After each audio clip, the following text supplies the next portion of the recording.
Message जाने से बताना सर।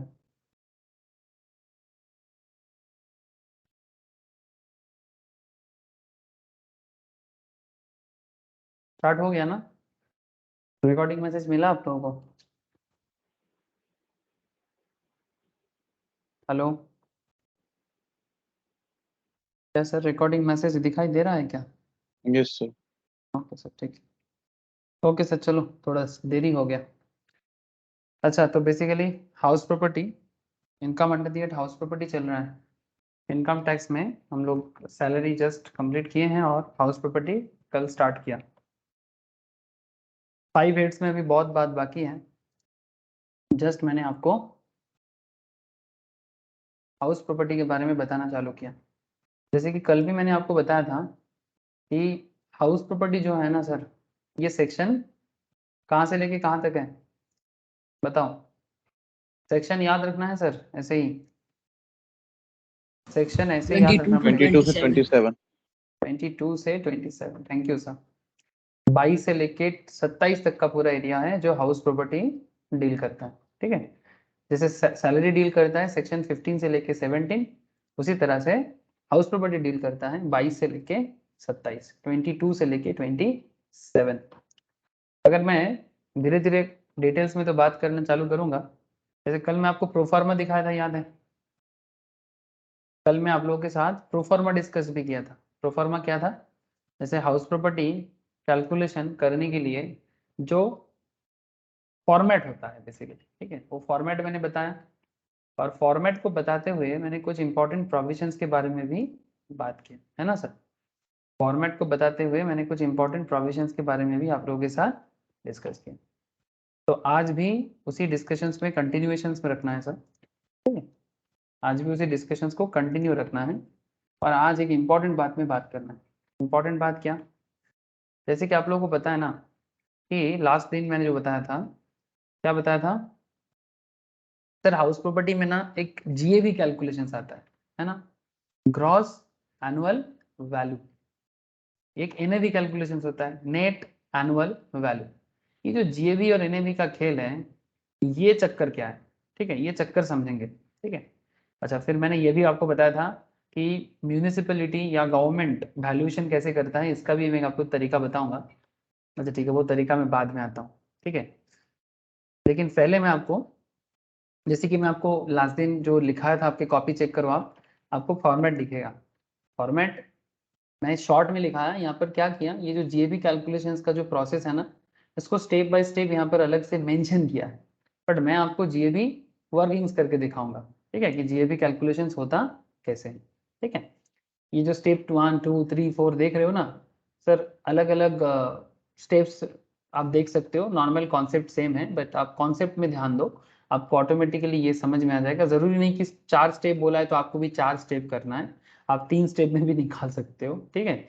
ऐसा बात नहीं है, लेकिन you have to calculate GAV first, ठीक है। ये जीएबी का एक बहुत बड़ा खेल है, क्रॉस एनुअल वैल्यू, बिकॉज पूरा का पूरा फॉर्मेट को अगर आप देखोगे हाउस प्रॉपर्टी का, इसमें सबसे पहले जीएबी आता है।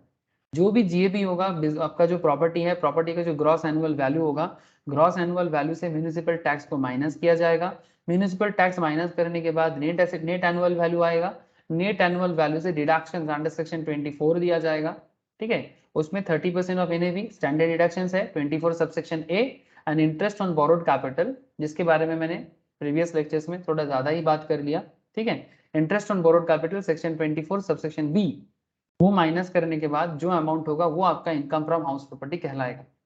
ये सिंपल सा डिस्कशन है, बट ये सिंपल डिस्कशन दिमाग खराब कर सकता है जब जीएबी कैलकुलेशन का बारी आता है सर। जैसे कि अगर मैं यहाँ पर फॉर्मेट के अंदर जैसे देखो, कंप्यूट ईआर, अब what is ER? Sir ER का मतलब होता है एक्सपेक्टेड रेंट। अब एक्सपेक्टेड रेंट क्या है? Higher of municipal value and fair rent but restricted to standard rent. इसका मतलब क्या है? मतलब समझाने के लिए लिखना पड़ेगा, कैलकुलेशन दिखाना पड़ेगा। कंप्यूट एक्चुअल रेंट रिसीव्ड और रिसीवेबल। अब ना what is actual rent receive और रिसीवेबल? एआरआर कहते हैं इसको, एआरआर। ईआर को क्या बोलते हैं? आरईआर, ठीक है, reasonable expected rent. Actual rent received और रिसीवेबल में एआरआर क्या होता है, आरईआर क्या होता है, ये सब जानना है सर, ठीक है। Compare expected rent and actual rent, received और रिसीवेबल को कंपेयर करना है। GAV is the higher of ER and actual rent received और रिसीवेबल। ये अलग अलग बात ऐसे कहा है, मतलब कंफ्यूजन ही कंफ्यूजन है, सोल्यूशन कुछ पता नहीं। ठीक है, कंफ्यूजन ही कंफ्यूजन है, सोल्यूशन कुछ पता नहीं।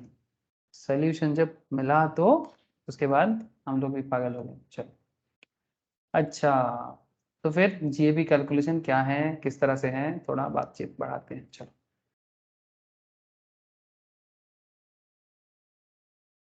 ठीक है, हेडिंग कर दो सर, हेडिंग कर दो। हेडिंग क्या है? जी ए भी। फुल फॉर्म क्या है? ग्रॉस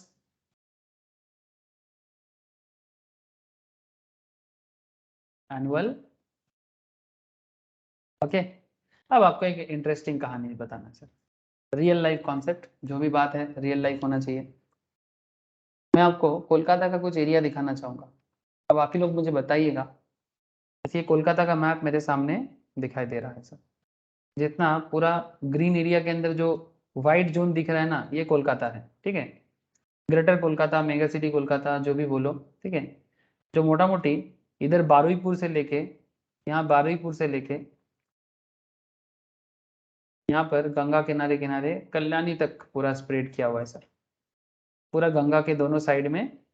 ठीक है, स्प्रेड किया हुआ है, सबको दिखाई दे रहा होगा। ये मोटा मोटी कोलकाता का ओवरऑल एरिया है, ये पूरा सिटी है सर। ठीक है, टाउन है, टाउनशिप है, सब सब मतलब अर्बन है, सब अर्बन है, मोटा मोटी पूरा। ठीक है, और भीड़ भी बहुत है, बहुत ज़्यादा भीड़ है, मतलब भीड़ ही भीड़। लेकिन सर भीड़ से हमें कोई लेना देना नहीं है, हम आपको बस इतना बताना चाहते हैं कि ये जो कोलकाता में डिफरेंट एरिया है, डिफरेंट एरिया में डिफरेंट हाउस प्रॉपर्टी का वैल्यूएशन होता है, ये सर नो। जैसे कि हमारे घर के सामने, मेरे घर के सामने सॉल्ट लेक एक टाउनशिप है ना सर? ये देखो सर, ये केस्टपुर एरिया है, जो थोड़ा पुराना अनऑर्गेनाइज्ड एरिया है सर, है ना? Old unorganised area, this is a Kestopur area. ये देखो सर, ये एक केस्टपुर इससे भी बड़ा है सर, इधर भी केस्टपुर है। ठीक है, केस्टपुर काफी बड़ा है। ये सॉल्ट लेक है, देखो क्या हो रहा है सबका, नेटवर्क इशू हो रहा है क्या? ये सॉल्ट लेक है। अब मेरा नेटवर्क इशू क्वेश्चन नहीं आप, सर, आप लोग रिमूव हो जा रहे हैं अपने आप। ऑटोमेटिक रिमूव हो जा रहा है, ऐसा हाँ, क्यों? कौन कल भी किसको सर दो रिमूव, तीन बार वही हुआ था। कौन किसको रिमूव कर रहा है? नहीं नहीं, कल भी हुआ था सर। 2 मिनट बाद आई थिंक रिमूव और नहीं होगा, थोड़ा वेट कर जा। एक सेकंड रुक जा, मेक एन अटेंडी, मैं सबको अटेंड ही कर देता हूँ। मतलब अगर ये विश्वजीत रिमूव हो गया सॉरी सॉरी, विश्वजीत को ज्वाइन करने बोल। कौन बोलेगा? मैं ही बोलता हूँ, रुक जा।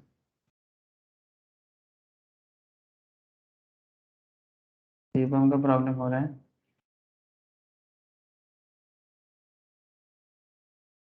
सॉरी विश्वजीत, मेरे से गलती से क्लिक हो गया, मेक एन अटेंडी कर देता हूँ।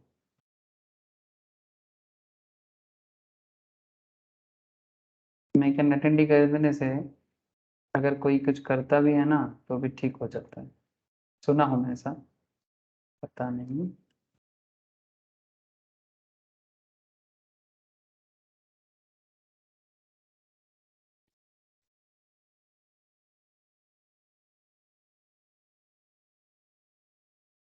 आई थिंक चांसेस कम है अभी बाहर जाने का, सब अटेंडी है, मैं पूरा कंट्रोल में। ठीक है चलो अच्छा, इसे कोई क्यों निकालेगा?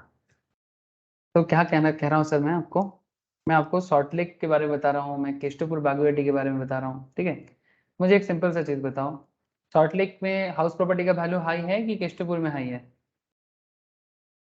या बागुएटी में हाई है? बोलो। शॉर्ट लेकिन। सॉल्ट लेक में हाई है। ठीक है, ठीक है, तो इसके पीछे का रीजन क्या है? सॉल्ट लेक प्लांट सिटी है ना, केस्टपुर अनऑर्गेनाइज्ड एक टाउनशिप है। ठीक है, तो कहने का मतलब ये है कि अलग अलग जगह उसका अलग अलग ग्रॉस एनुअल वैल्यू होगा ना। केस्टपुर का जीएवी, सॉल्ट लेक का जीएवी नो डाउट डिफरेंट होगा, इट्स अ प्लांट सिटी, ये एक अनप्लान्ड सिटी। ठीक है, तो ये चक्कर है।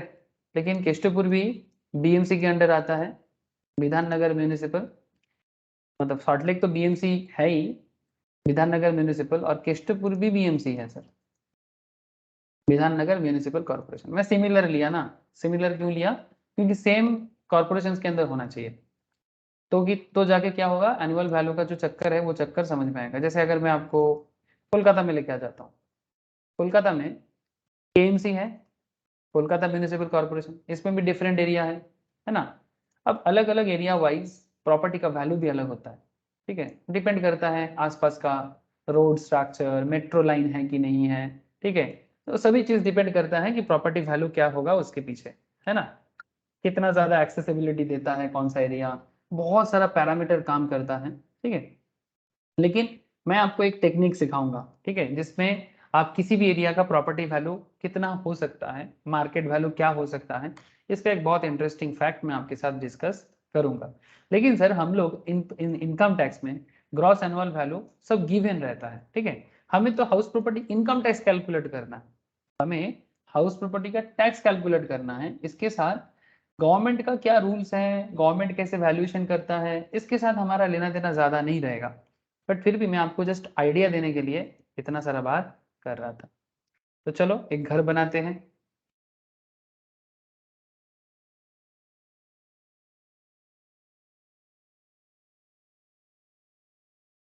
ठीक है, 3D होम हो गया सर। हम्म, अरे वाह, 3D होम हो गया। सर ये एक घर बनाओ और एक घर बना लो।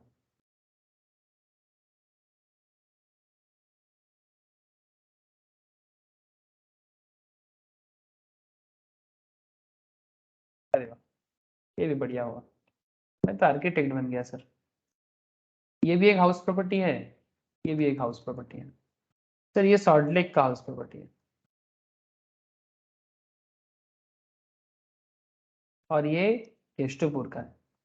आप लोग अपने हिसाब से ले लो, हाँ, आप लोग अपने हिसाब से ले लो, एक हाई सोसाइटी ले लो, एक लो सोसाइटी ले लो, थोड़ा मतलब मिडिल क्लास एरिया ले लो, ठीक है।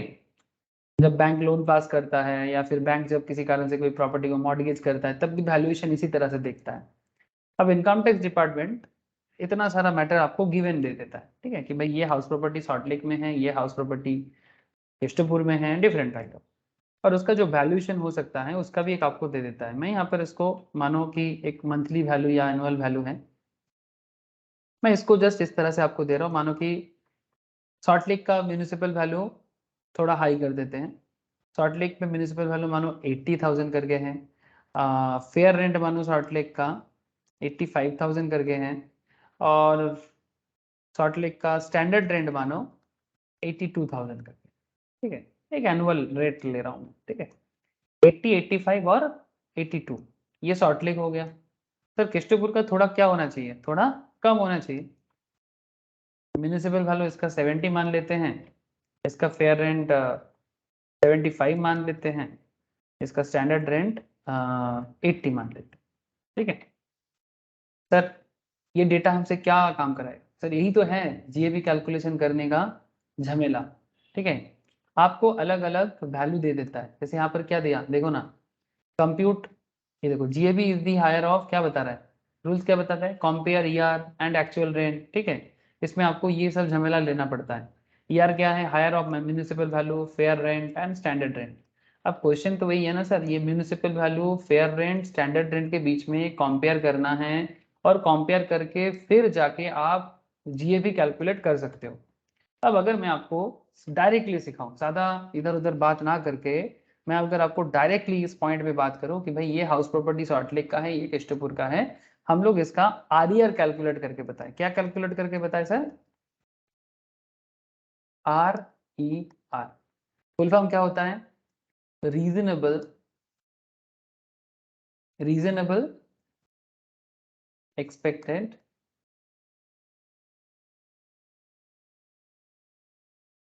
रीजनेबल एक्सपेक्टेड, ये है स्टेट, ठीक है।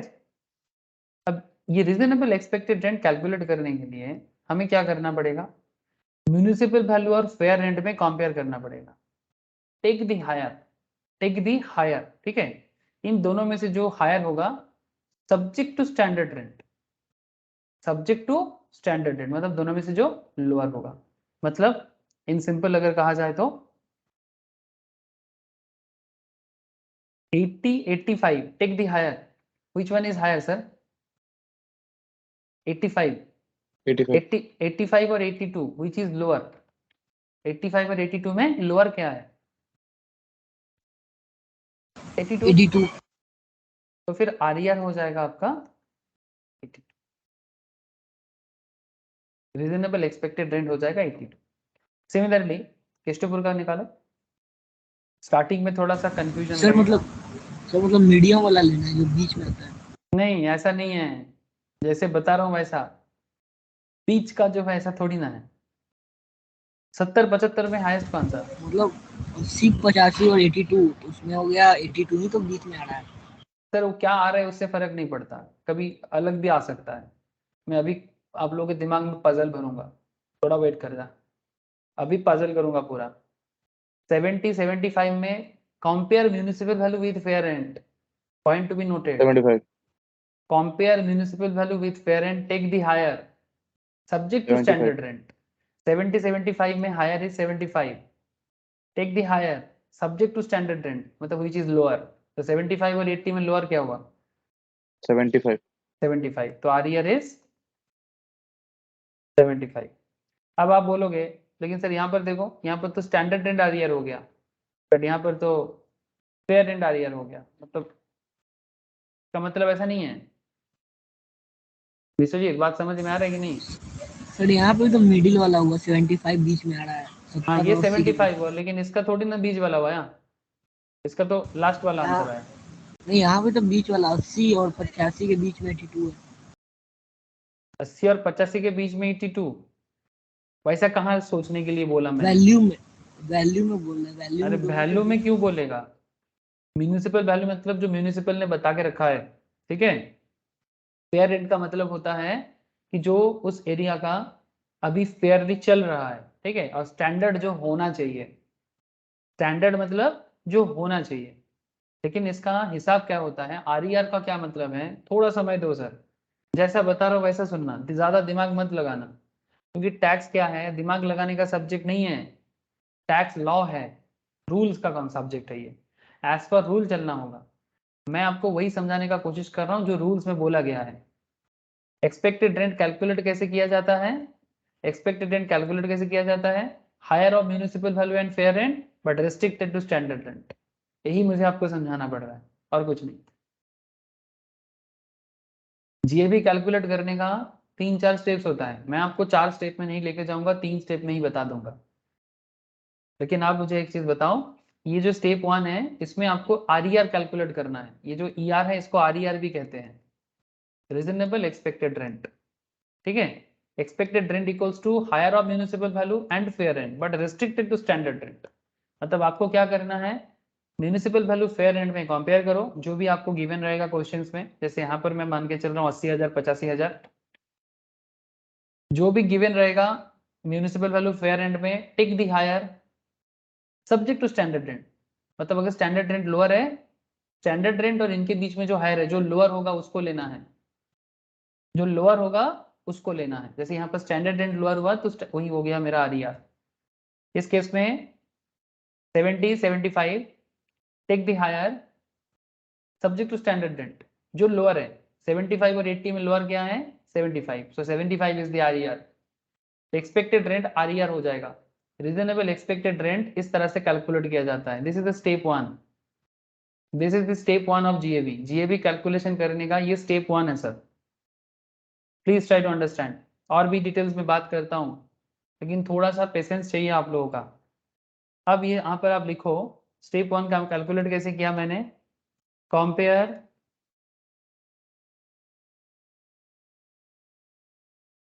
Municipal value with fair rent. जो अच्छे से सुन पाएगा, जब मैं पजल दूंगा तो पजल भी सॉल्व कर लेगा। Compare municipal value with fair rent, take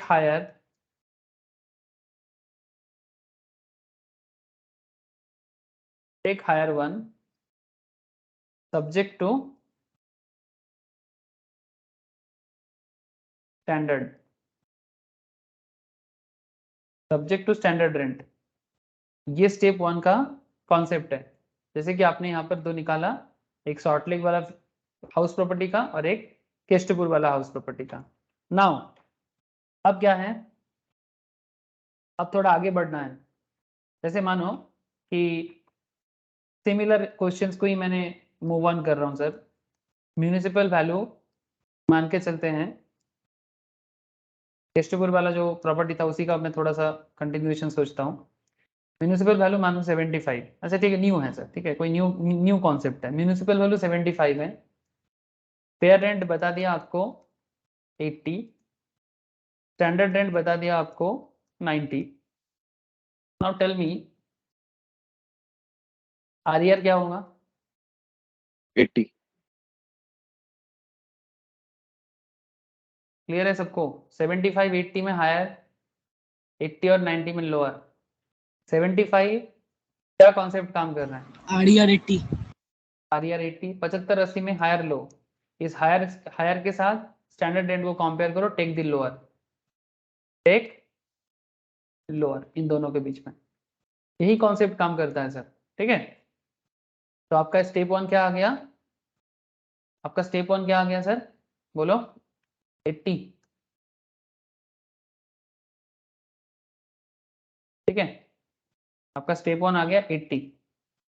अब मैं इसी को यूज करके आपको और डिटेल्स में लेके चलता हूँ। तो मेरा स्टेप 1 का फुल फॉर्म क्या है? ईआर या फिर आरईआर, है ना? रीजनेबल एक्सपेक्टेड रेंट या एक्सपेक्टेड रेंट, जो भी नाम से पुकारो, याद रखना आरईआर क्या होता है, very very important concept. Sir step 2 actually हमें समझना है अभी। आरईआर समझ गए? सर स्क्रीन फ्रीज हो, स्क्रीन फ्रीज हो गया, आज नेटवर्क प्रॉब्लम है सबका, क्या सभी का मेरा स्क्रीन फ्रीज दिख रहा है? प्लीज टेल मी नो ना। सर। ना विश्वजीत अभी भी है क्या? Yes sir. थोड़ा रिज्वाइन कर, सर अभी तुरंत किए थे। तुरंत किया था, और एक बार कर, आई थिंक क्लियर हो जाए।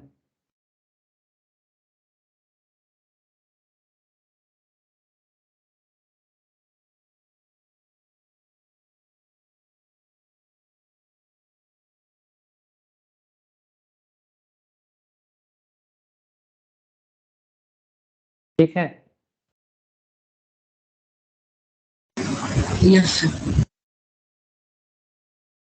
ओके। स्टेप 2 को क्या बोलेंगे? ए आर आर बोलते हैं सर। स्टेप 2 को ए आर आर बोलते हैं। फुल फॉर्म क्या है? Actual rent received and receivable, लिख के रखो। Actual rent received and receivable. अब ये actual rent received and receivable का क्या कॉन्सेप्ट है? ध्यान से सुनना। क्या करना है? एक घर बनाना है, तेरे घर के सामने घर एक बनाऊंगा, झूठा ही सही, ठीक है? चलो, ये झूठ मूठ का घर है ना, बना दिए, और क्या। तो तेरे घर के सामने घर बना दिया सर, विश्वजीत का कुछ ज्यादा ही प्रॉब्लम है आज। ओके, अब ये घर बन गया, इस घर का एनुअल रेंट मान के चलते हैं सर 8,000 का है, सॉरी 8,000 मंथली है, तो 12 महीने का कितना होगा?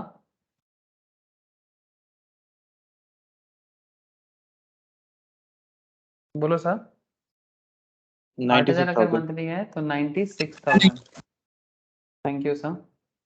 तो घर का एनुअल रेंट हो गया 96, ठीक है। एनुअल रेंट से, अच्छा घर जरूरी है क्या? कोई घर को जो रेंट में दिया जाता है, कोई भी घर को जब रेंट पे दिया जाता है ना, ये तो रेंटल इनकम का इशू है ना। तो आप मुझे बताओ, क्या एक घर सारा साल भर रेंट मिलता है? ऐसा होता है हमेशा? कभी कभी वैकेंसी भी रह सकता है, यस और नो? Yes sir.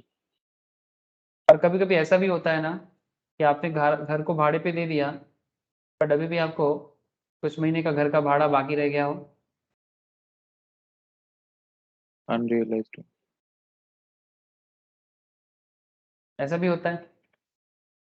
तो घर का कुछ भाड़ा अनरियलाइज्ड भी रह सकता है, इसको हम लोग यूआर बोलते हैं। यूआर मतलब अनरियलाइज्ड, ठीक है, अनरियलाइज्ड। विश्वजीत का नेटवर्क प्रॉब्लम है लग रहा है आज, कोई दूसरा नेटवर्क है तो उससे ज्वाइन कर।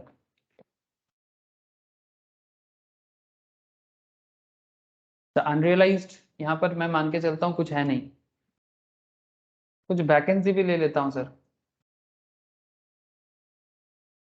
कुछ वैकेंसी भी ले लेता हूँ। तो 96,000 में मेरा अनरियलाइज्ड भी कुछ नहीं है, कुछ वैकेंसी भी नहीं है। लेकिन सर अगर होता तो ऐसा भी हो सकता था कि मेरे को 2 महीने का घर का भाड़ा नहीं मिला, ऐसा भी हो सकता है कि मुझे मेरा घर 2 महीना भाड़ा हुआ नहीं है, ऐसा भी हो सकता है। क्या रे, हो सकता है कि नहीं हो सकता? यस ये जो मेरा घर है, ऐसा भी हो सकता है कि मेरे को पैसा मिला नहीं है या बाद में मिलेगा, या फिर ऐसा भी हो सकता है कि मेरा घर भाड़ा वैकेंसी है, मतलब घर फांका है, भाड़ा नहीं दिया गया। तो अगर कुछ अमाउंट होता तो वो माइनस कर देते हैं, क्योंकि अनरियलाइज्ड और वैकेंसी को माइनस करके जो बचता है ना उसको एक्चुअल बोलते हैं। बट इन दिस एग्जाम्पल मैं मान के चल रहा हूँ कि मेरे पास कुछ वैकेंसी और अनरियलाइज्ड है नहीं, तो जो मेरा एक्चुअल है, जो एनुअल है, वही मेरा एक्चुअल है। लेकिन sir there is a difference between annual and actual. Annual and actual में डिफरेंस है। 96 से ये दोनों को माइनस कर दो तो आपको एक्चुअल मिलता है। Difference is there. If unrealized or vacancy comes into the picture, then your actual rent and annual rent will be different. So 96,000 currently तो same हो गया, but not necessary कि always same होगा। ये इस बात का ध्यान रखिएगा, because आगे ऐसा situations आपके सामने आएगा। ओके सर, इस तरह का situations आपके सामने वापस आएगा सर, तो ऐसा situations का ध्यान रखिएगा सर। चलो, अब क्या है, इसी मैटर को दिमाग में रखते हुए हम लोग बात को और आगे लेके चलते हैं। जैसे कि मैंने आपको क्या बोला कि आपको यहाँ पर स्टेप 2 फाइंड आउट करना है। क्या फाइंड आउट करना है? स्टेप 2, एक्चुअल रेंट रिसीव्ड और रिसीव। एक्चुअल रेंट रिसीव्ड और receivable is more than step 1। पहले लिख दो sir, if actual rent received or receivable is more than step 1, step 2 applicable। थोड़ा लिख लो फिर समझाता हूं।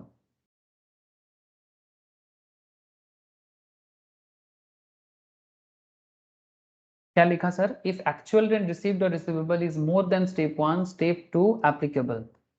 ब्रैकेट में लिखना एक्चुअल रेंट रिसीव्ड और रिसीवेबल, मतलब जो मिला है या मिलने वाला है, इज स्टेप 2। यही होता है step 2। If actual rent received और receivable is less than step 1, if less than step 1, then step 2 not applicable। ना सर, क्या बता रहे हो, कुछ समझ में नहीं आ रहा है। अरे सर, ये देखो, compute actual rent received or receivable and actual rent received or receivable less unrealized rent as per rule 4। ठीक है, तो बेसिकली कहना है मेरा और कुछ नहीं है, मैं आपको सिंप्लीफाई कर देता हूँ, थोड़ा सा वेट कर जाओ। इसको अगर आप थोड़ा मैथमेटिकल वे में लिखोगे ना तो कुछ ऐसा लिखोगे, अगर ARR मतलब ARR मतलब एक्चुअल रेंट रिसीव्ड और receivable. If ARR greater than equals to RER, if ARR, ध्यान से सुनना, if ARR greater than equals to RER, then step 2 equals to ARR। अगर actual rent received and receivable RER से ज्यादा है, RER मतलब step 1, अगर ARR स्टेप 1 से ज्यादा है, देन स्टेप 2 क्या होगा, ARR होगा। मतलब जो actual rent received and receivable है वही ARR हो जाएगा, मतलब वही स्टेप 2 हो जाएगा। इफ ARR मतलब actual rent received and receivable less than equals to RER है, स्टेप 2 नॉट एप्लीकेबल। तब स्टेप 2 आएगा ही नहीं, तब स्टेप 2 आएगा ही नहीं। तो स्टेप 2 नहीं आएगा तो क्या आएगा, स्टेप 3 आ जाएगा। स्टेप 2 नहीं आएगा तो क्या आएगा, स्टेप 3 आएगा। बट क्यों आएगा उसके बारे में मैं 2 मिनट बाद बात करता हूँ। तो यहाँ पर कॉन्सेप्ट कुछ ऐसा काम करेगा, ARR मतलब ARR का फॉर नॉर्मल मतलब क्या है, एनुअल रेंट जो आपका रहेगा वहां से आप अनरियलाइज्ड रेंट को निकालो। UR मतलब अनरियलाइज्ड, लिख लो, फुल फॉर्म भी लिख लो सर, बाद में नहीं तो भूल जाओगे। अनरियलाइज्ड रेंट माइनस वैकेंसी,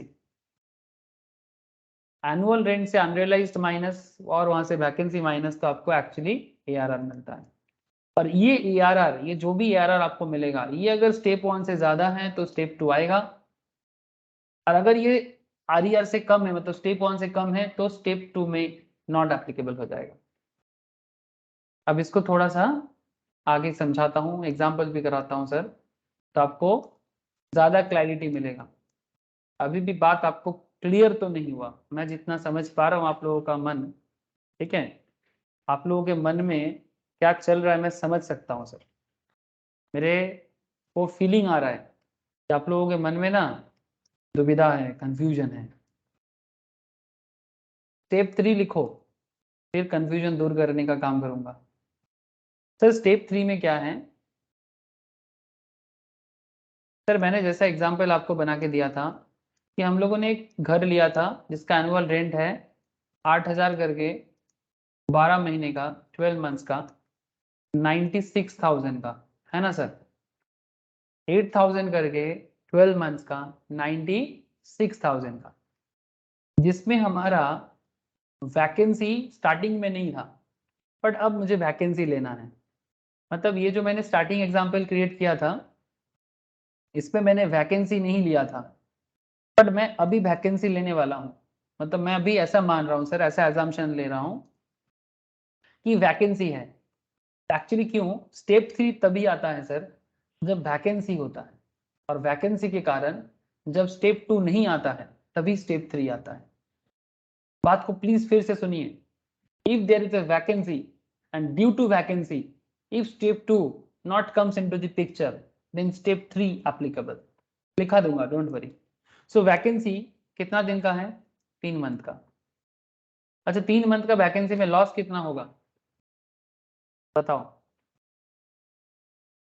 3 महीने के वैकेंसी में लॉस कितना होगा,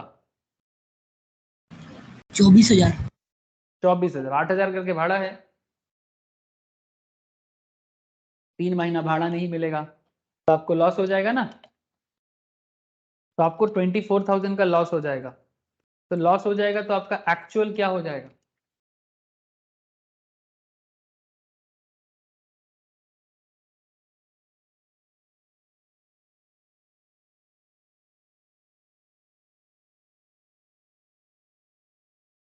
बोलो। लॉस हो जाएगा तो आपका एक्चुअल भाड़ा क्या हो जाएगा, मतलब एक्चुअल रेंट कितना हो जाएगा।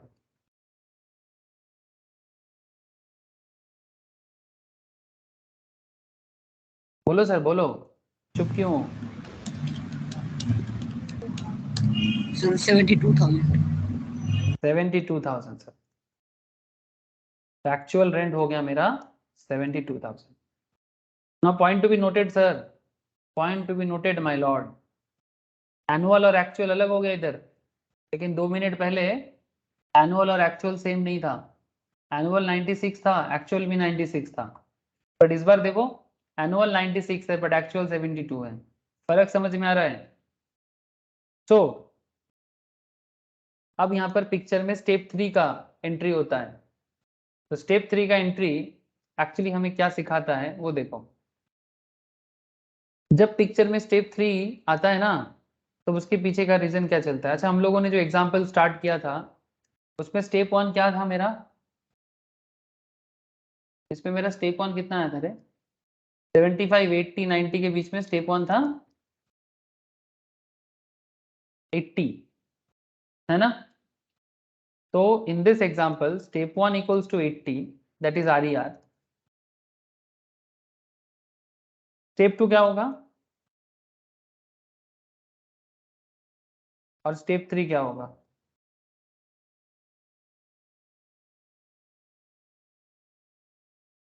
सर क्या करंट एग्जाम्पल में जब मैंने वैकेंसी ले लिया, तो वैकेंसी के कारण मेरा एक्चुअल रेंट क्या हो गया? 72,000। नाउ क्वेश्चन इज दैट कि स्टेप 2 आने का रूल्स क्या है। इफ एक्चुअल रेंट रिसीव्ड और रिसीवेबल, प्लीज एक बार गो थ्रू करो प्रोविजंस को। इफ एक्चुअल रेंट रिसीव्ड और receivable is more than step 1, step 2 applicable. तो प्लीज टेल मी, क्या एक्चुअल रेंट रिसीव्ड और रिसीवेबल स्टेप 1 80,000 से ज्यादा है? क्या 72,000 RER 80,000 से ज्यादा है?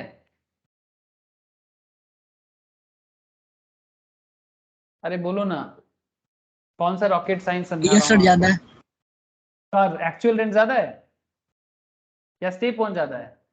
स्टेप 1 ज्यादा है, 80,000 ज्यादा है। स्टेप 1 ज्यादा है, लेकिन प्रोविजन क्या बताता है? इफ एक्चुअल रेंट रिसीव्ड और receivable is more than step step 2 1, नहीं लगेगा, तो स्टेप 2 एप्लीकेबल होगा? नहीं होगा। स्टेप 2 एप्लीकेबल नहीं होगा। ये देखो क्या बता रहा है, देखो if actual and received or receivable greater than RER, that is step 1, then step 2 आएगा। और step 2 क्या होगा? ARR जो है वही step 2 होगा। बट अगर ARR लेस देन RER है, मतलब अगर actual and received step 1 से कम है, तब step 2 नहीं आएगा पिक्चर में। तो इन दिस एग्जांपल करेंटली जो हम लोग स्टेप 3 के लिए कैलकुलेशन कर रहे हैं, 72,000 that is actual and received and receivable, ये स्टेप 1 से भी कम आ रहा है। तो अगर ये स्टेप 1 से कम है तो स्टेप 2 तो नहीं आएगा। बट स्टेप 2 जब नहीं आएगा ड्यू टू वैकेंसी, और ऐसा क्यों हो रहा है? ऐसा वैकेंसी के कारण हुआ, ये जो 24,000 का लॉस है इसके कारण ऐसा हो रहा है, तो स्टेप 3 पिक्चर में आ जाएगा। Now question is that, question क्या है फिर? सर क्वेश्चन ये है कि स्टेप 3 तो आएगा बट स्टेप 3 का वैल्यू क्या होगा? स्टेप 3 का वैल्यू का क्या रूल्स है? इफ, लिखो please write down sir, if actual rent received or receivable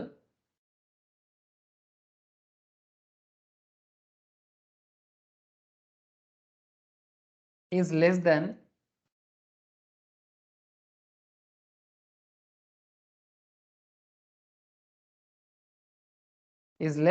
step 1, step 2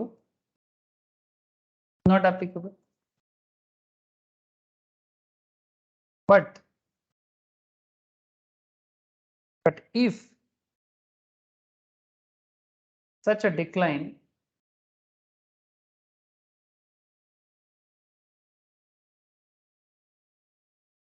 is due to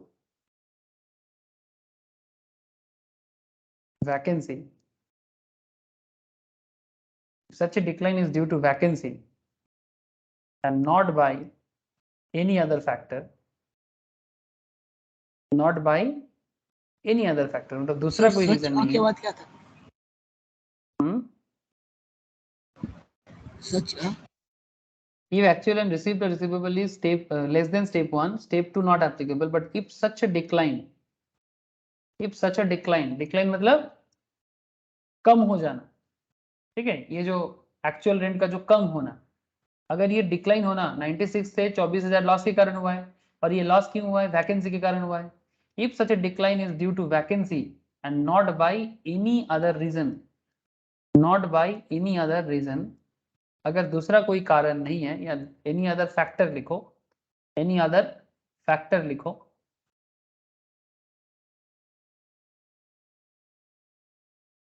then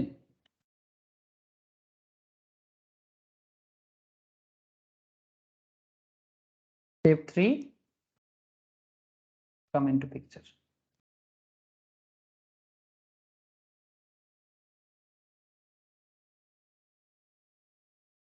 Then how to calculate step 3?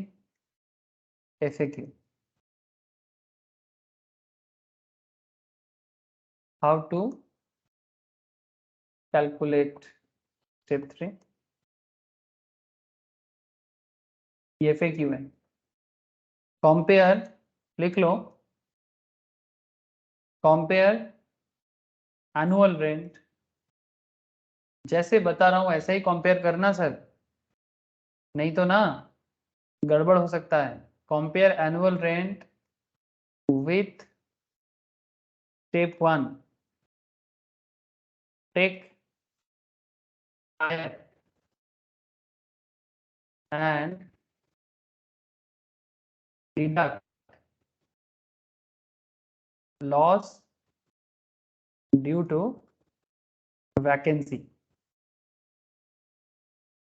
Deduct loss due to vacancy. तो अभी हिसाब लगाओ. स्टेप 3 कैसे कैलकुलेट करना है? Compare annual rent with step 1, take higher and deduct loss due to vacancy. करके बताओ. Annual rent कितना है? एनुअल रेंट 96 है. इसके साथ कंपेयर करो स्टेप 1 को. स्टेप 1 कितना है? 80. RER, टेक दी हायर,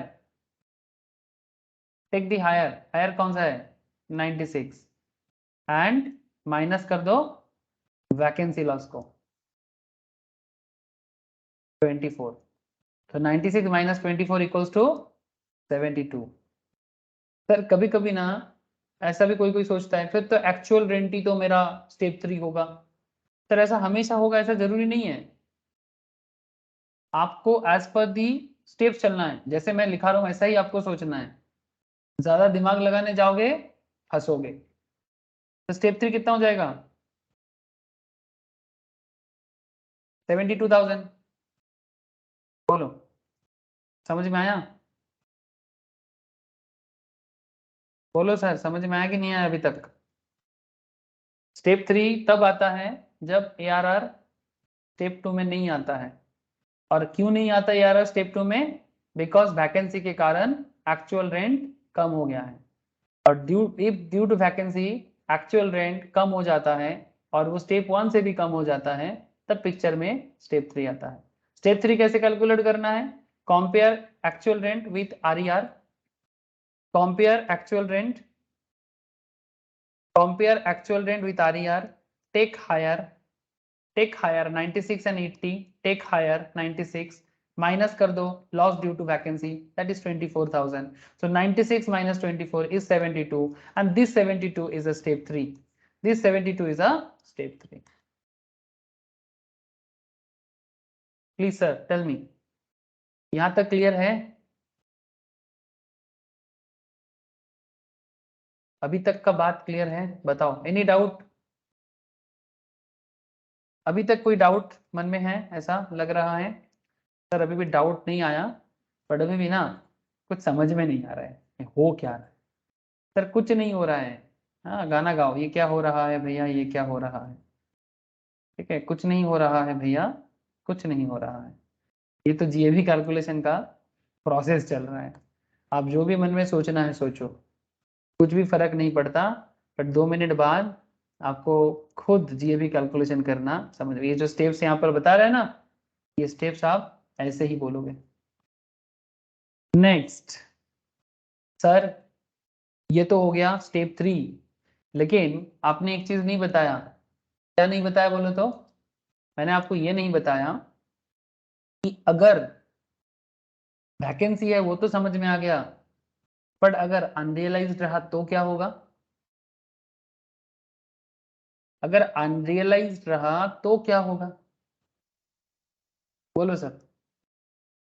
मैंने आपको वैकेंसी दिया ठीक है, लेकिन अगर भाड़ा नहीं मिला मुझे तो क्या हिसाब होगा, उसके बारे में तो मैंने कुछ बताया नहीं आपको अभी भी। Any question sir? किसी का म्यूट लग रहा है, अनम्यूट लग रहा है, कोई कुछ बताना चाहते हो क्या? ठीक है, देखो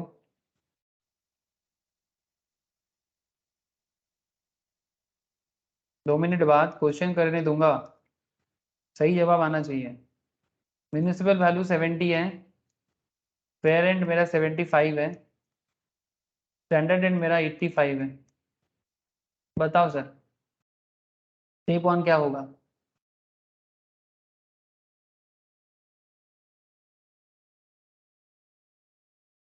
हेडिंग कर दो,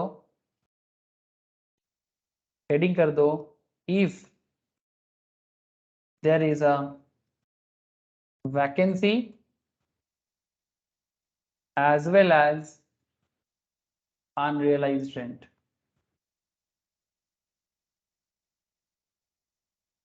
मैंने म्यूट कर दिया, नहीं तो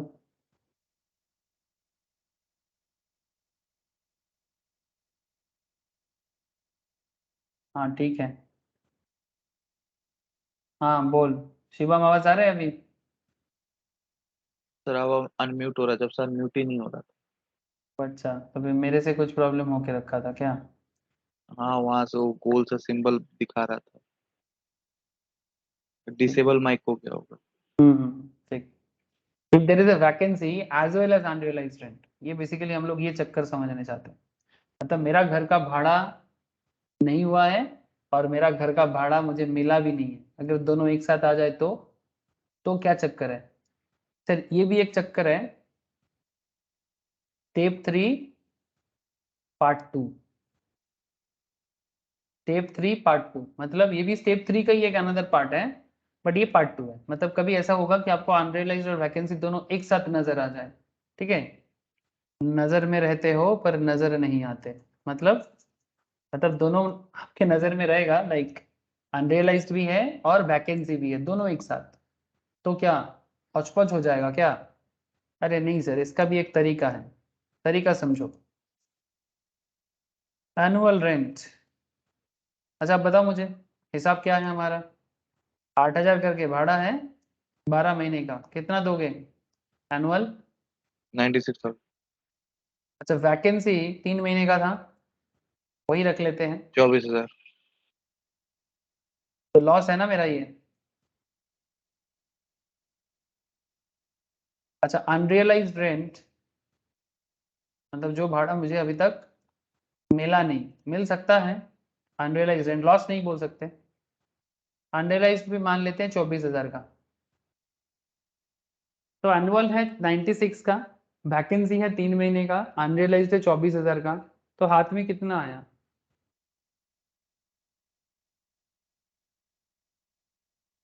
हाथ में भाड़ा कितना आया?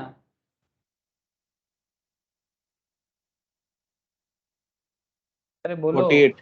48। 48,000 का, ठीक है, 48,000। Now the big question comes, sir अगर वैकेंसी अनरियलाइज दोनों एक साथ रहे तो हिसाब क्या होगा? मतलब स्टेप 1 स्टेप 2 स्टेप 3 क्या हिसाब होगा? सर हम लोग यहाँ पर MB FR SR दे दिए थे, स्टेप 1 क्या होता? स्टेप 1 क्या होगा? 70 पर 75 RER 75। 75 70 75 75 75 85 75, ठीक है? इसमें डाउट नहीं रहना चाहिए। इसमें किसी को डाउट है? शालिनी, रोशनी, ज्योति, बोलो सर एनी डाउट? स्नेहेश, इसमें नहीं, अभिषेक कोई डाउट है तो बोल लो। इसमें डाउट नहीं होना चाहिए स्टेप 1 में। स्टेप 1 का मतलब क्या है? RER, reasonable expected rent. Step 2, अच्छा क्या स्टेप 2 होगा यहाँ पर? स्टेप 2 आएगा? No sir. क्यों नहीं आएगा, बोलो इनकी, क्यों नहीं आएगा स्टेप 2? क्योंकि वैकेंसी यहाँ पे एक्चुअल रेंट कम है आरईआर से। एक्चुअल रेंट आरईआर से कम है। Very good answer sir, very good answer. ऐसा ही जवाब देना है कि क्यों नहीं आना है, क्योंकि एक्चुअल रेंट स्टेप 1 से कम है। स्टेप 1 75 है और एक्चुअल रेंट 48,000 है, मतलब बेसिकली 48 है। तो एक्चुअल रेंट स्टेप 1 से जब कम रहेगा, एक्चुअल रेंट अगर लेस देन स्टेप 1 है, और अगर ये स्टेप 1 से कम रहने से कभी भी स्टेप 2 नहीं आता, ये ज्यादा होने से तभी स्टेप 2 आएगा। और ये क्यों नहीं हुआ ज्यादा? क्योंकि वैकेंसी है, क्योंकि वैकेंसी है और साथ में अनरियलाइज्ड भी है। ठीक है, तो step 3 comes into picture, no doubt, without any doubt step 3 आ जाएगा। बट यहाँ पर स्टेप 3 पार्ट 2 का हिसाब अलग है, क्योंकि इस खेल में क्या हो रहा है जानते हो? इस खेल में स्टेप 3 पार्ट 2 का जो खेल हो रहा है, इसमें रूल्स क्या है देखो, लिख लो।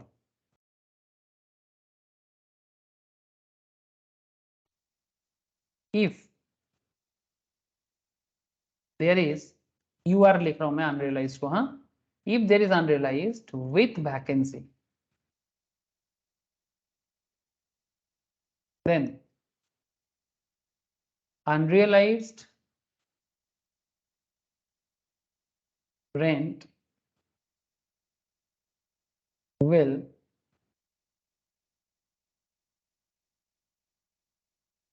deduct from annual rent. Unrealized rent will deduct from annual rent, and then balancing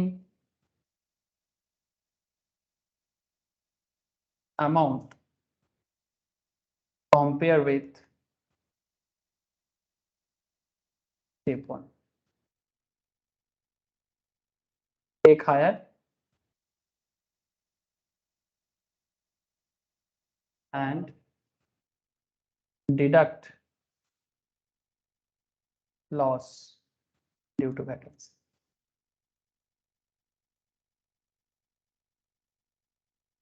sir क्या करना है फिर? ये सब ना मैं तो अभी सिखा रहा हूँ, बट एग्जाम टाइम में ये सब ना एकदम दिमाग में ना पूरा रेडी रहना चाहिए, नहीं तो समय निकल जाएगा। क्या करना है? जब भी अनरियलाइज्ड और वैकेंसी एक साथ है, you are with vacancy, then unrealised rent will deduct from annual rent. तो पहले एनुअल रेंट से अनरियलाइज्ड को लेस करो। एनुअल है मेरा 96, एनुअल है मेरा 96, यहाँ से अनरियलाइज्ड 24 को लेस करो। 96 से 24 जाने से कितना 72 होता है? 72। जो बैलेंस रहा उसको स्टेप 1 के साथ कंपेयर करो। स्टेप 1 कितना है मेरा? 75 75। तो 70 टू 75 में टेक दी हायर। 75 75 से लॉस ड्यू टू वैकेंसी कितना है? 24 24। तो 75 माइनस 24 करो, 51 51। ठीक है, यही बोला गया है सर। देखो, unrealized rent will deduct from annual rent and then balancing amount compare with step 1, take higher and deduct loss due to vacancy. ठीक है, जो होगा वही स्टेप 3 होगा। तो स्टेप 3 इज 51।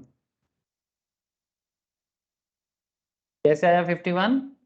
75 माइनस 24 का loss due to vacancy equals to आया 51। This is the step 3। अब आप सोच रहे हो ये स्टेप 1, स्टेप 2, स्टेप 3, जीएबी कहाँ चला गया? स्टेप में ही तो जिंदगी खत्म हो गया सर। अरे सर यही तो खेल है। ये जो तीनों स्टेप जो भी मैं आपको बता रहा हूँ, जो लेटेस्ट स्टेप रहेगा वही जीएबी होता है। इसके लिए कुछ क्वेश्चन करना होगा, जैसे क्वेश्चन सॉल्व हो जाएगा ऑटोमेटिकली जीएबी का कॉन्सेप्ट भी क्लियर हो जाएगा। लेकिन क्या स्टेप क्लियर है? क्या स्टेप क्लियर है जीएबी का? यहाँ पर 4 स्टेप था, हम लोगों ने आपको 3 स्टेप में ही हम लोग का बात खत्म हो गया। Yes sir. ठीक है, अब एग्जाम में क्या आपको ये स्टेप 1 स्टेप 2 दिखाना है? अरे नहीं है बाबा, एग्जाम में क्या करना है, जीएबी के अमाउंट में यहाँ पर डायरेक्टली अमाउंट पुट करना है। तो ये स्टेप 1 स्टेप 2 स्टेप 3 स्टेप 4 आप ऐसा कर सकते हो, बट मैं ना बोलूंगा। आपको क्या करना है, जो भी स्टेप्स है ये वर्किंग्स का पार्ट बन जाएगा। आप क्या करोगे, जिसका भी सब्जेक्टिव क्वेश्चन है लाइक सीए का, सीएमए का, ठीक है, CS का ऑब्जेक्टिव है उनको डायरेक्टली जस्ट आंसर करना है।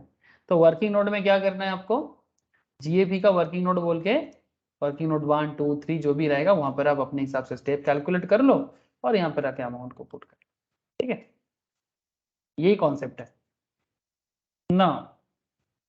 अब आपको क्या करना है सर, अभी आपको कुछ नहीं करना है, बस आपको कुछ क्वेश्चंस करना है मेरे साथ साथ, मेरे साथ चलना, ठीक है।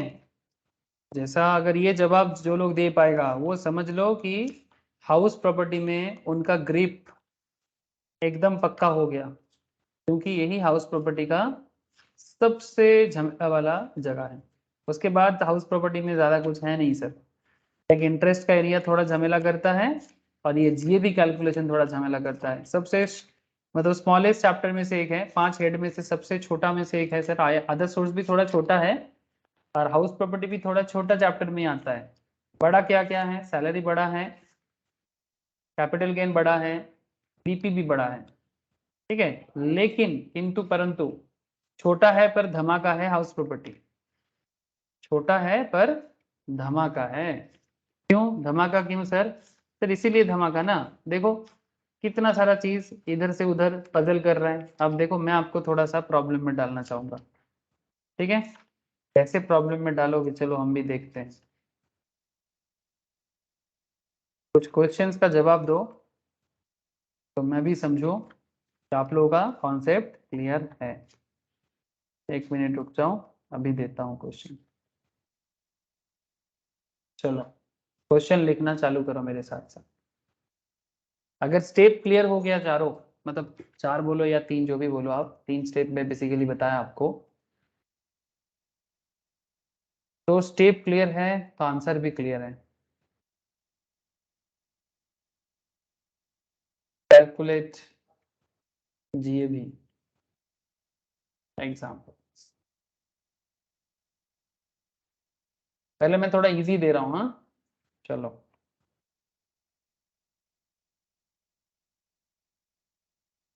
हेडिंग करो, इफ प्रॉपर्टी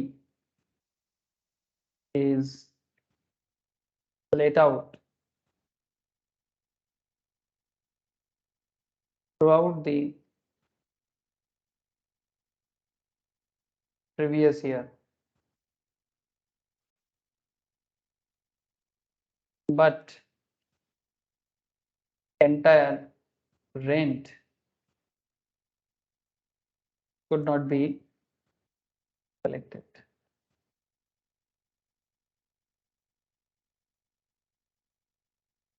प्रॉपर्टी पूरा साल भर रेंट में था, let out through out the previous year but entire rent could not be collected, मतलब कुछ समझ में आया?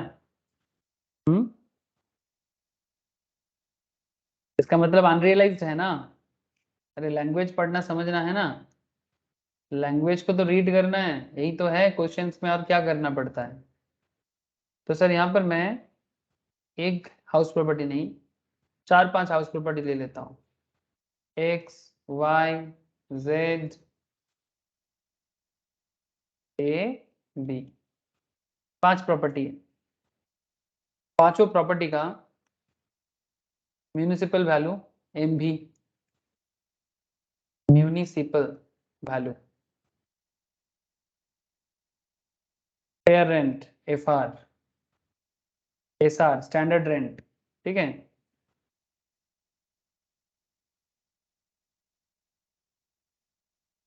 SR स्टैंडर्ड रेंट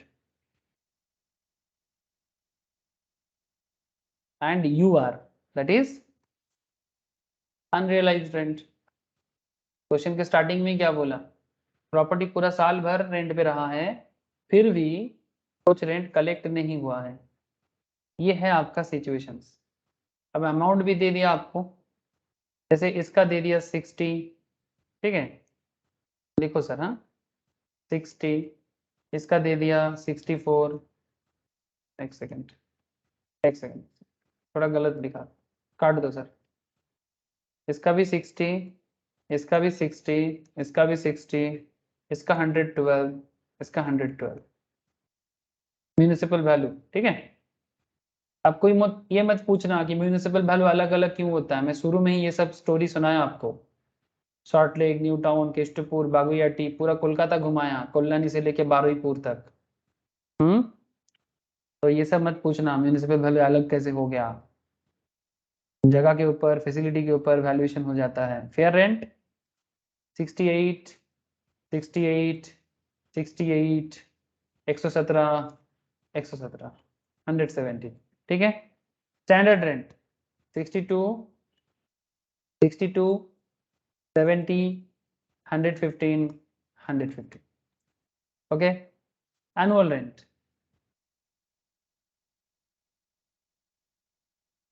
मेरे से कुछ गलती हो गया क्या, अनरियलाइज्ड दिया, अनरियलाइज लिखवा दिया, एनुअल रेंट नहीं लिखा।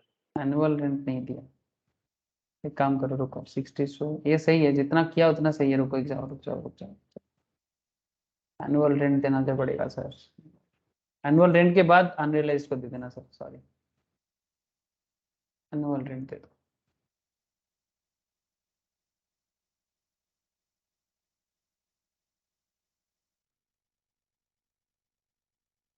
सिक्सटी सिक्स,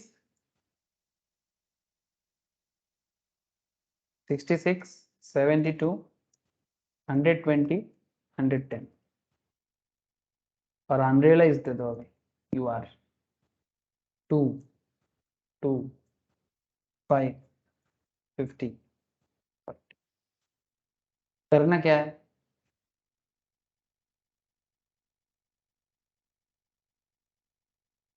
कैलकुलेट करो एक्चुअल, कैलकुलेट करो step 1, step 2 and GAV. Actual calculate करना है, स्टेप 1 कैलकुलेट करना है, स्टेप 2 कैलकुलेट करना है, एंड फाइनली जीएबी कैलकुलेट करना है। कैसे करोगे, जैसा आपको मैंने सिखाया वैसा ही करना है ना सर, ज्यादा दिमाग मत लगाओ। मैं आपको फॉर्मेट करके दिया ना, तो बस उसी के नीचे नीचे हो जाएगा, इसके नीचे नीचे हो जाएगा। म्यूनिसिपल वैल्यू एक एक करके करना। एक्स एक प्रॉपर्टी है, वाई एक प्रॉपर्टी है, जेड एक प्रॉपर्टी है, ए एक प्रॉपर्टी है, बी एक प्रॉपर्टी है, सबका अलग अलग है। तो आपको डिफरेंट प्रॉपर्टी का डिफरेंट एक्चुअल निकलना है, डिफरेंट उसका स्टेप 1 कैलकुलेट करना है, सबका अलग अलग। तो मुझे बताइए, आपके तो सामने स्टेप वन ऑलरेडी कितना है, एक्स का 62, आरईआर एक्स का 62 और वाई का भी 62, जेड का 68, ए का 115 और बी का 115। हाँ एक सर यही सेकेंड है। रुको, ये आया, एक सेकेंड रुक जाओ, मैं भी चेक कर लेता हूँ। हमें सबसे पहले एक्चुअल बताओ, मैं जैसा पूछ रहा हूँ वैसा मुझे जवाब देने का कोशिश करो। एक्चुअल रेंट 64, या ए आर आर, एक्स का 64 होगा, हाँ वाई का 64, जेड का 67, ए का 70, बी का 70। कैसे आया। सर माइनस सर वो कर दिए, एनुअल रेंट में 66 से वो माइनस 2, minus करके। अच्छा अनरियलाइज्ड एक वैल्यू सेकेंड रुक माइनस। जाओ, विश्वजीत को पूछते हैं, रुक जाओ। हाँ विश्वजीत बोल। सर एनुअल रेंट से ये अनरियलाइज्ड वैल्यू माइनस कर देंगे। एनुअल रेंट से अनरियलाइज्ड को माइनस कर देगा, मतलब 66 minus 2, 66 minus 2, 72 minus 5, 120 minus 50, 110 minus 40, यही है ना। Yes sir. ओके शिवम, यही बताना चाह रहा था तो, यस सर। ठीक है। ओके चलो, ये हो गया। अच्छा बाकी लोग भी जवाब दो थोड़ा, मुझे सिर्फ विश्वजीत और शिवम का ही आवाज आ रहा है, बाकी लोगों का भी जवाब चाहिए ना। आप लोग इतना चुप चुप बैठे रहोगे तो कैसे रहेगा, थोड़ा बात करना अच्छा लगेगा सर। स्टेप 1, स्टेप 1 क्या होगा, RER, R E R M V F R में कंपेयर करो, take the higher subject to standard rent, है ना। एक्स का 62, तो 68, 60 में 60 और 68 में हायर 68 है, और 68 और 62 में लोअर 62 है। सो स्टेप 1 इज 62, है ना, एक्स का। Yes sir. इसी तरह से बाकी बाकी भी हो जाएगा। तो 62, 62, 68, 115, 115। बस सिंपल है ना, एकदम सिंपल हो रहा है। स्टेप 2 का क्या करें?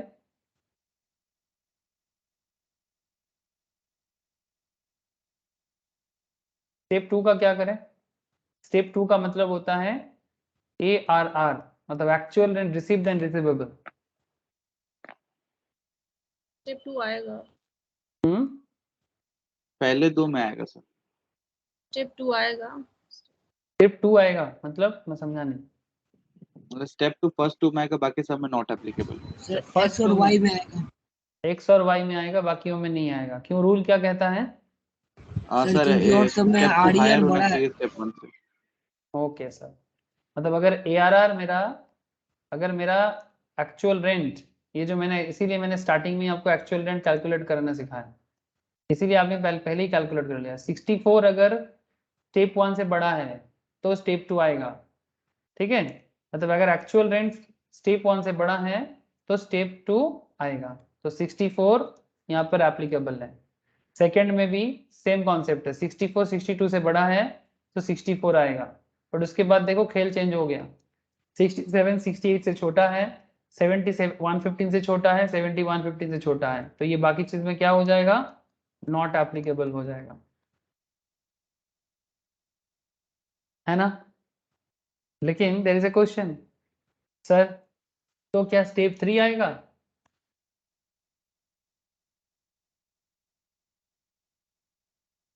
वैकेंसी तो दिया नहीं।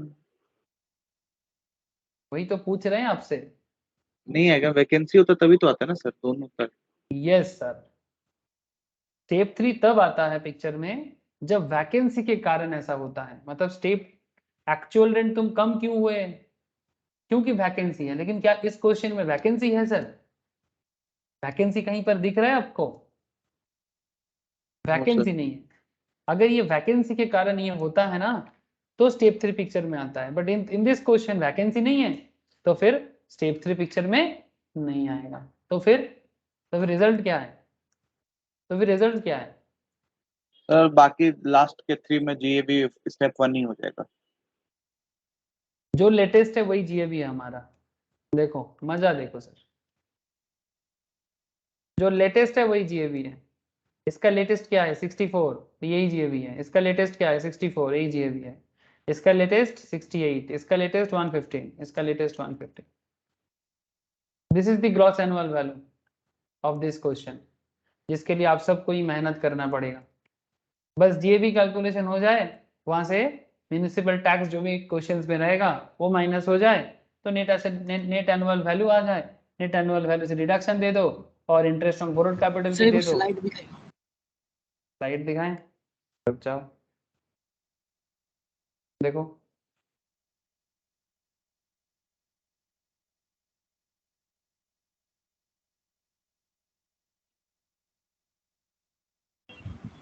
सर आरईआर मेरा जीएबी होगा। बोल और एक बार। आरईआर जो होता है वही मेरा जीएबी होगा इसमें। हाँ, मतलब जो लेटेस्ट है, ऐसा कोई बात नहीं कि आरईआर होगा कि एआरआर होगा, ये मैटर नहीं कर रहा है। जो लेटेस्ट वैल्यू दिखेगा वही जीएबी होगा। स्टेप 1 स्टेप 2 में जो लेटेस्ट क्या है? स्टेप 2 है, ठीक है, तो स्टेप 2 जीएबी है। लेकिन जहां पर नॉट एप्लीकेबल हो गया वहां पर स्टेप 1 का डेटा ही लेटेस्ट था, तो वो जीएबी हो जाएगा। जो डेटा फाइनली अवेलेबल रहेगा वही जीएबी होगा। और भी क्लैरिटी कर ले, आप कुछ और डेटा दे देते हैं। ये जो मन में थोड़ा सा डाउट है ना, ये थोड़ा सा डाउट भी क्लियर हो जाएगा। चलो, थोड़ा सा भी डाउट नहीं रहना चाहिए।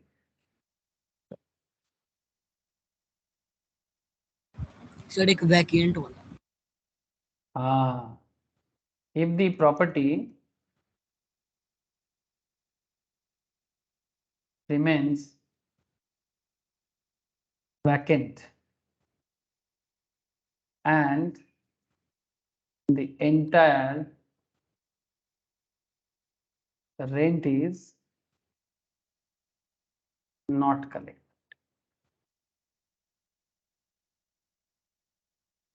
पूरा रेंट भी कलेक्ट नहीं हुआ है और वैकेंसी भी रहा है, ऐसा हालत। हाँ, एकदम सारा का सारा हालत दे दिए। जो जो चीज हो सकता है। अगेन 5 घर बना लो, X property, Y property, Z property, A property, B property, ठीक है। अगेन पर्टिकुलर्स में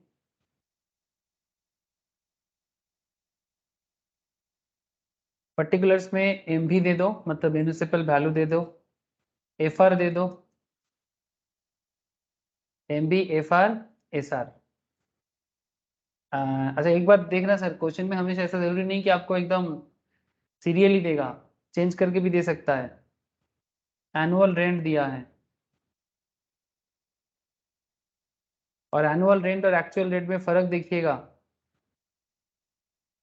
वैकेंसी दिया है, अनरियलाइज रेंट दिया है।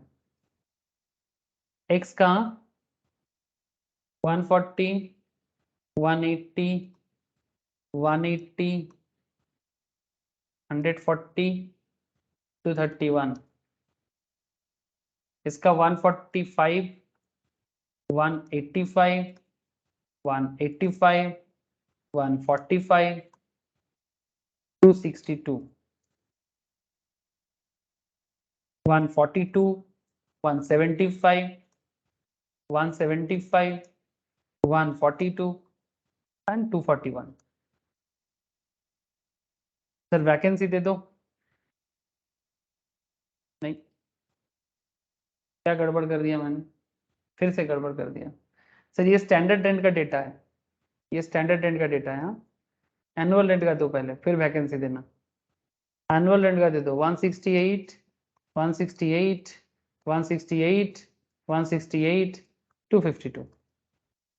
वैकेंसी का डेटा पुट करो, हाफ 1, 1, 3, 5। अनरियलाइज का डेटा पुट करो 14, 42, 1, 70, 42। डेटा मैंने आपको प्रोवाइड किया, अब इस डेटा को एनालिसिस करके बताओ, इस डेटा को एनालिसिस करके बताओ एक्चुअल क्या होगा। सबसे पहले तो लॉस बताओ, सबसे पहले तो लॉस बताओ, जरूरी है आप लोगों के लिए। फिर एक्चुअल बताओ, फिर स्टेप 1 बताओ, देन स्टेप 2 बताओ, देन स्टेप 3 बताओ, और फिर जाके जीएबी बताओ। सर हाफ मतलब 6 मंथ। सर हाफ मतलब बोलो क्या होगा। 15 दिन। Yes sir.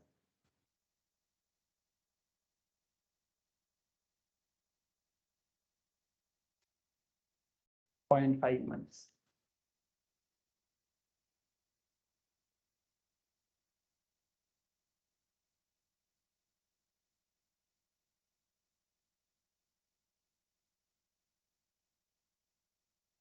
एक क्वेश्चन सभी ने लिख लिया। सर एक्स का 6.9 मतलब 7। 6.9 या 7? 6.9 मतलब 7 होगा ना। लॉस कैसे कैसे निकाला लॉस बता। निकाले हैं 168 डिवाइडेड बाय 365 इंटू 15। 15 मत कर, 0.5 कर उसको। देखो सर 100 सर 365 लिए हैं तो फिर डेज में आ गया। 168 तो एनुअल रेंट है हमारा, है ना। तो 160 को डिवाइडेड बाई 12 करो, पर मंथ रेंट आ जाएगा, है ना। 168 अगर मेरा एनुअल रेंट है तो 168 को डिवाइडेड बाई 12 करो, करने से पर मंथ रेंट आ जाएगा। हाँ बोलो। 2.1। और इसको डिवाइडेड बाई, या फिर 14 इंटू 0.5 कर दो, 7। हाफ है ना। Yes sir. तो ये हो गया ना 7। सेकंड का क्या होगा, y का annual rent is 168, so 168 divided by 12, कितना हो जाएगा 14, ठीक है, इसका भी हो जाएगा 14 क्योंकि 1 मंथ का ही वैकेंसी है, तो 1 मंथ का रेंट ही लॉस होगा। लेकिन फिर 168 इसका 3 महीने का वैकेंसी 42 42, वेरी गुड सर। और लास्ट का 5 महीने का वैकेंसी है 105 105। ये सबको समझ में आया है? सबको समझ में आ रहा है ना? बोलो सर। स्नेहाशीष, शालिनी, क्लियर हो रहा है कि नहीं? नील बोलो। Yes sir. Yes sir. Actual क्या होगा बोलो, एक्चुअल का क्या होगा, एक्चुअल कैसे मिलेगा? 147 147 147 कैसे आया वो तो समझाओ। सर 168 -14 और -7 168, वेरी गुड सर। मतलब एनुअल रेंट से अनरियलाइज्ड और लॉस दोनों को माइनस करो। 168 हमारा एनुअल रेंट है, यहाँ से मेरा लॉस भी निकालो और मेरा अनरियलाइज्ड 14 को भी निकालो। तो 14 और 7 मतलब 168 -14 -7 आ जाएगा 147। सिमिलरली 112 सेकंड में 112, वेरी गुड सर, यही हो जाएगा मेरा ARR अगर सब कुछ ठीक ठाक जाता है तो 112। फिर नेक्स्ट 153 153, नेक्स्ट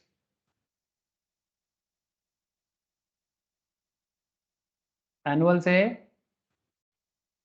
168, लॉस कितना है और वैकेंसी का कितना, अनरियलाइज्ड का कितना है? 56 56।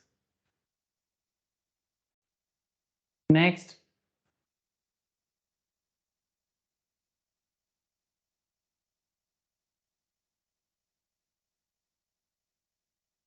बोलो। 105 सबको क्लियर है? सबका आया? Any doubt sir? Shivam, Neel, Jyoti बोलो सर। Roshni, any doubt?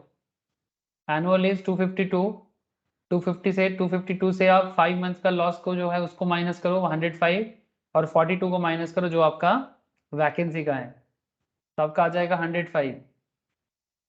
अब स्टेप 1 इजीली हो जाएगा ना? सर आ गया बोलो। 142 175 175 142 242 142 175 175 142 242 241 241 तो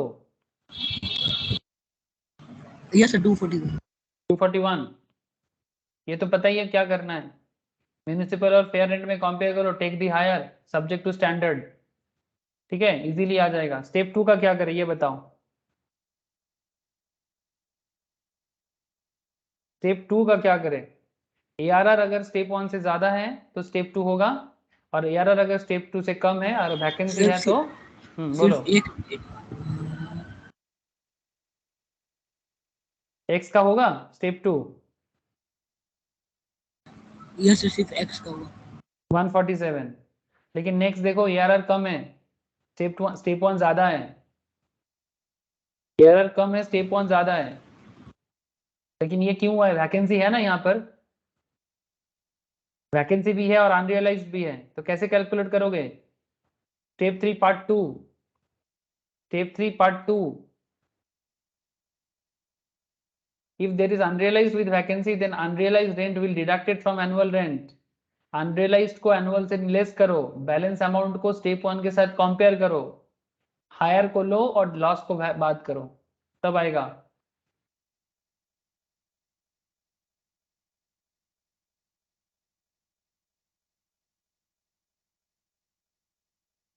समझ में आया कि नहीं आया? एनुअल रेंट से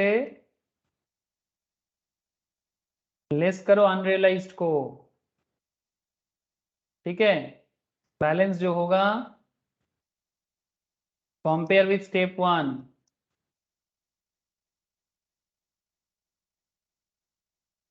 take higher and then less loss due to vacancy। ये पूरा प्रोसेस होगा तो ही जाके आपको जवाब मैच करेगा। मतलब अगर मैं ये एक वाला दिखाऊं, अगर मैं y का दिखाऊं तो एनुअल कितना है 168, 168 से 42 को लेस करो, 168 से 42 को लेस करो, जो बैलेंस आ रहा है कितना होगा? सर 14 लेस 1 अनरियलाइज्ड x का 14 है। क्यों? मैं तो y का कर रहा हूँ। y अरे x का तो नहीं होगा, स्टेप 2 जिसका आ गया उसका स्टेप 3 नहीं आएगा। तो x का तो नहीं होगा सर, x का तो ऑलरेडी आप स्टेप 2 कर लिए, जिसका स्टेप 2 आता है उसका स्टेप 3 नहीं आता है ना? स्टेप 2 आने के बाद स्टेप 3 नहीं Yes. आएगा।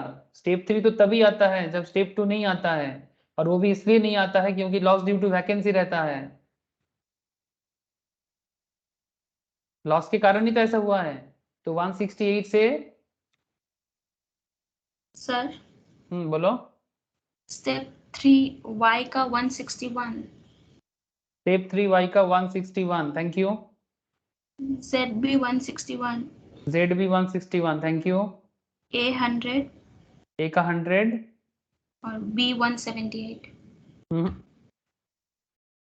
नहीं, बी नहीं हुआ सर, बी बोलो। एनुअल से अनरियलाइज को लेस करो। एनुअल कितना है 252, 252, 252 से माइनस करो अनरियलाइज को 42, तो 210, 252 माइनस 42, 210 जो आया, इसको कंपेयर करो स्टेप 1 के साथ। स्टेप 1 कितना है 241, हाँ तो which is higher 241 is higher. हाँ और 241 से 63 माइनस करो, माइनस करोगे 63 लॉस, नहीं माइनस करोगे लॉस, हाँ 105, 136 होगा ना?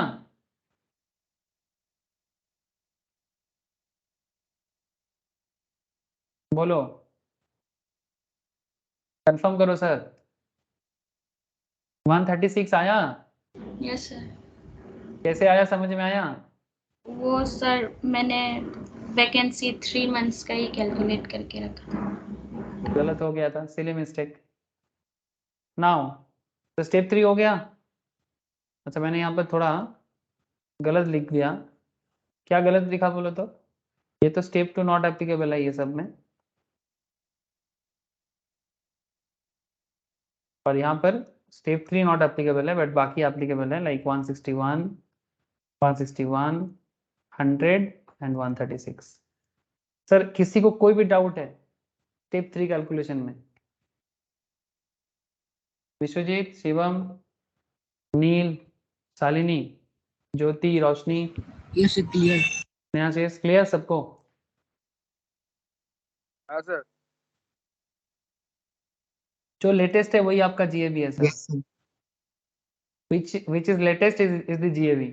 जैसे इसका GAV 147, इसका GAV 161, इसका GAV 161, इसका GAV 100, इसका GAV 136। यही है GAV calculation sir.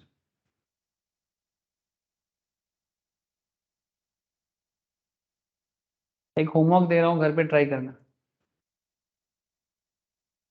Next class से बड़ा क्वेश्चन चालू हो जाएगा, मतलब उसमें पूरा सब्जेक्टिव क्वेश्चंस को डिस्कस करेंगे। आज तो मैं आपको बस सिखाया, नेक्स्ट क्लास से ये सब क्वेश्चन जो है ये सब कैलकुलेशन करना सिखाऊंगा। ठीक है, कि कैसे जीएबी आ गया नहीं आया, बहुत इजी लगेगा आपको। ठीक है, क्योंकि मेन खेल कहाँ है, जीएबी में है, मेन खेल जीएबी में। लेकिन हाँ वेरियस काइंड्स ऑफ क्वेश्चंस करेंगे तब और मजा आएगा सर। ये तो बस अभी तो पार्टी शुरू हुई है। अभी तो पार्टी शुरू हुई है। लेकिन एक क्वेश्चन लिखो sir, if the entire rent is collected but the property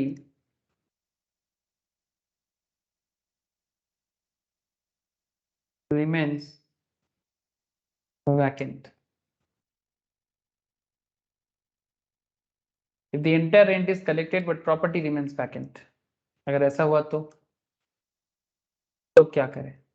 x, y, z, a, b, c, d। ठीक है,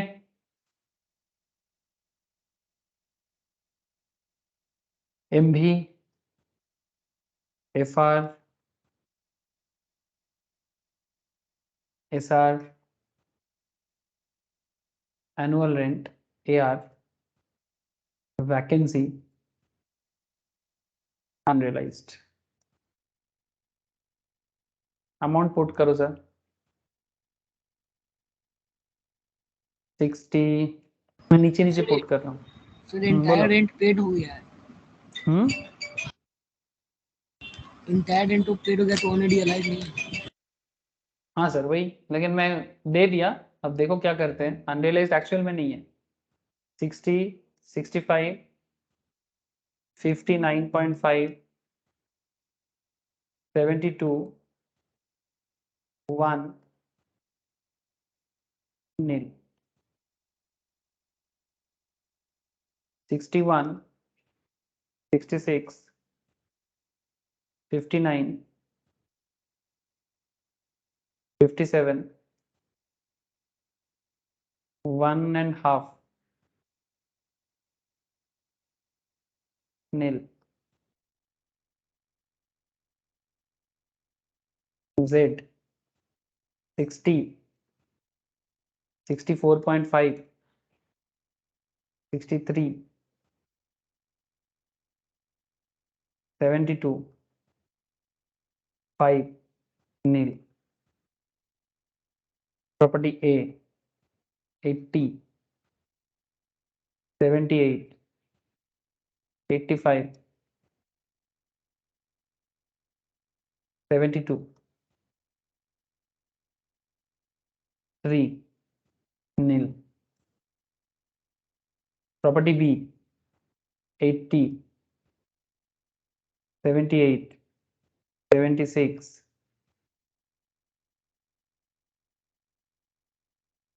annual rent not applicable, 12 nil, C 140, 150, 120,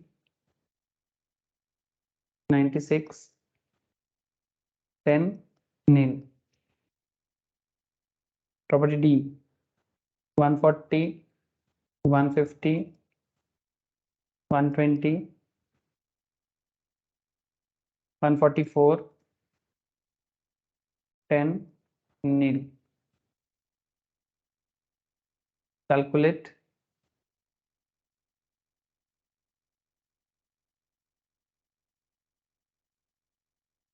loss ARR step 1, step 2, step 3 GAB। ठीक है, और एक क्वेश्चन लिख लो। लिख लिया, कंप्लीट हो गया। Yes sir.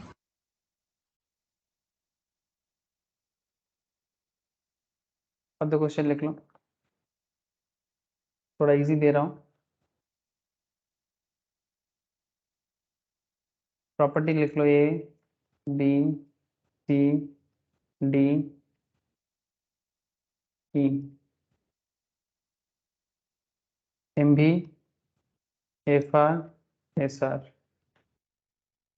40 40 40 40 40 FR 46, 46, 46, 48, 51. SR not applicable. 45, 35, 45, 63. 45, huh? This is 35, 63. Calculate step 1. RER. Next question लिखो. If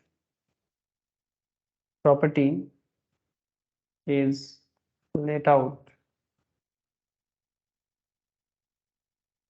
throughout the previous year, no UR, no vacancy. No UR, no vacancy. House 1, house 2, house 3, house 4, house 5.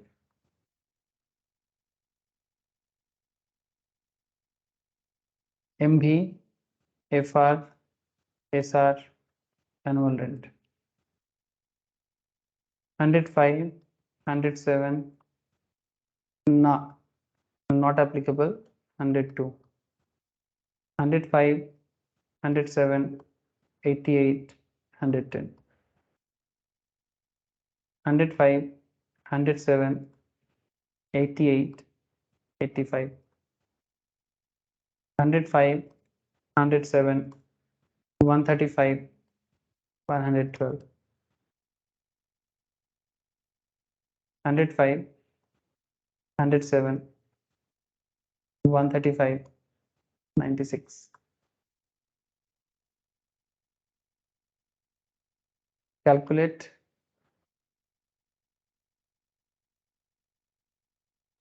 step 1 and step 2. यही question. Okay, write down हो गया sir? Yes sir. ठीक है, ये complete करो. ठीक है, नेक्स्ट क्लास में डिटेल्स कैलकुलेशन स्टार्ट होगा. ये सीख जाओगे तो बाकी काम आसान हो जाएगा. ठीक है सर, नेक्स्ट वीक मिलते हैं इनकम टैक्स में. ओके, टाटा फिर. Bye sir. Okay sir. Okay sir, tata. Bye sir. Bye sir. Bye. Bye sir. Tata sir.